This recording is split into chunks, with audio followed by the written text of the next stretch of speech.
చూడండి, ఈ ఎడారిలో ఈ మేకల కాడ, ఈ గొర్రెల కాడ, వీటి కాడ ఈ కుక్కలకి మేత అన్నీ నేనే వేసుకుంటాను సార్. ఒకడు నా భార్య చెప్పిన ఎడారిలో వేసేసినారు. చూడండి, చుట్టూ ఒక చెట్టు లేదు, చేమ లేదు, ఏమీ లేదు. నాకు బతకాలని లేదు సార్, నాకు ఈడు ఉండాలని లేదు. నేను ఎంత చెప్పినా మా భార్య కూడా వినిపించుకోవట్లేదు. ఎవరు చెప్పినా కూడా నా మాట నమ్మడం లేదు. ఆ పావురాలకి, ఈ కుక్కలకి అన్నిటికీ మేత, మంచి చెడ్డ అన్నీ చూడాలి.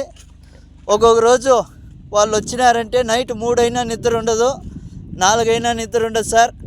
కోళ్ళకి, ఇక్కడ బాతులకి, ఇట్లా కోళ్ళకి అన్నిటికీ మేత చూసుకోవాలి. చెట్లు వచ్చేసి 2 కిలోమీటర్లు ఉన్నాయి సార్. ఆవిడికి నీళ్ళు ఎత్తుకుపోయి పోయాలా, క్యాన్లతో నీళ్లు మోసుకొని పోవాలా. ఈ జనరేటర్లు ఒకటంటే ఒకటి పని చేయడం లేదు. వాళ్ళకి చెప్తే వాళ్ళు కనీసం పట్టించుకోవడం లేదు. మొన్న మోటార్ చెడిపోతే మోటార్ కూడా కనీసము రిపేర్ చేయించుకొస్తానని ఎత్తుకుపోయినాడు. ఇంతవరకు తేలేదు సార్. నీళ్ళు క్యాన్లు మోస్తానన్న రోజు ఒక మోటార్ పని చేస్తుంది, చెప్పినా కూడా వాళ్ళు చెవుల్లోకి వేసుకోవడం లేదు. చూడండి, ఈ పావురాలు, ఈ బాతులు, వీడికి అన్నిటికీ నీళ్ళు పొద్దున్నుంచి మోయాలా, అన్నీ చేయాలి సార్. నేను ఒకటే, నా వల్ల కావడం లేదు. ఎండకి సుస్థి అయిపోతుంది. ఇక్కడ పట్టించుకునే వాళ్ళు లేరు. ఇప్పుడు ఆయన వచ్చి 3 రోజులు అవుతుంది సార్. కనీసం నువ్వు తిన్నావా, చచ్చినావా అని ఫోన్ కూడా చేయడం లేదు. ఈడ నాకు ఈ పక్క పాములు, తేళ్ళు ఎక్కువ ఉన్నాయి సార్. నేను చచ్చిపోయినా కూడా అడిగేవాడు లేదు సార్. ఈడ నా పరిస్థితి ఇట్లుండదు.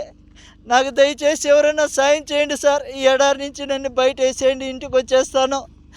ఈడున్నానంటే చచ్చిపోతాను సార్. ఇంక 2 రోజులు ఉంటే చచ్చిపోతాను. నా వల్ల కావడం లేదు సార్. చూడండి, చుట్టుకారము ఒక చెట్టు లేదు, చేమ లేదు, ఒక మనిషి మాట్లాడేవాడు కూడా లేడు సార్. ఈడ నాకు కనీసం మాట్లాడిచ్చేవాడు లేడు. తిన్నావా, చచ్చినావా, ఏంపా, ఎట్లుండదు అని అడిగేవాడు లేదు సార్. నాకు నా బిడ్డలు గుర్తొస్తున్నారు. నేను బతకలేను సార్. దయచేసి ఎవరైనా నన్ను సాయం చేయండి. ఈ కోవిడ్ నుంచి నన్ను బయటపడేయండి సార్. ఏం చెప్పినా కూడా ఏజెంట్ కూడా కానీ నా మాట వినడం లేదు సార్. డబ్బులు కట్టు అంటున్నారు. నా కాడ అంత డబ్బులు లేదు. ఏం చేసేది సార్? నేను కూలి చేసుకుంటేనే పని జరుగుతుంది. ఏదో ఇక్కడ నాకు చెప్పిండే పని వచ్చేసి వేరే, ఇక్కడ చేపిస్తుండే పనులు వేరే. ఎవరికి అడిగినా నాకు పట్టించుకోవడం లేదు సార్. నా వల్ల కావడం లేదు. ఎవరైనా దయచేసి నన్నట్టు గడ్డకేయండి సార్. మీ కాళ్ళు పట్టుకుంటాను.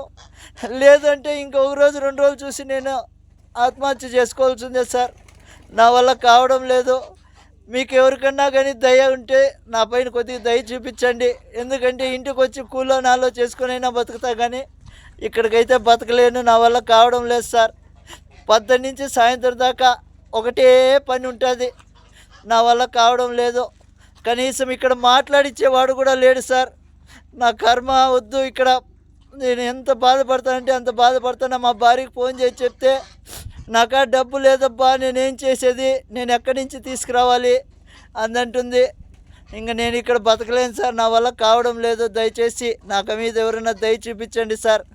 చూడండి, ఇక్కడ ఇసుక తుఫాను వస్తుంది సార్. ఆ రోజు వాళ్ళకి చెప్పినా కూడా వాళ్ళు రారు. ఇసుక తుఫాను ఉంటే రారు వాళ్ళు. ఈడ మేత వేయాలా, నీళ్లు పెట్టాలా. మనిషి చచ్చిపోయినా వాళ్ళకి బాధ లేదు. వీటన్నిటికీ మేత పెట్టాలా, నీళ్లు పెట్టాలి, అన్నీ చూసుకోవాలి సార్. కాబట్టి ఎవరైనా దయచేసి నా బాధ అర్థం చేసుకోండి.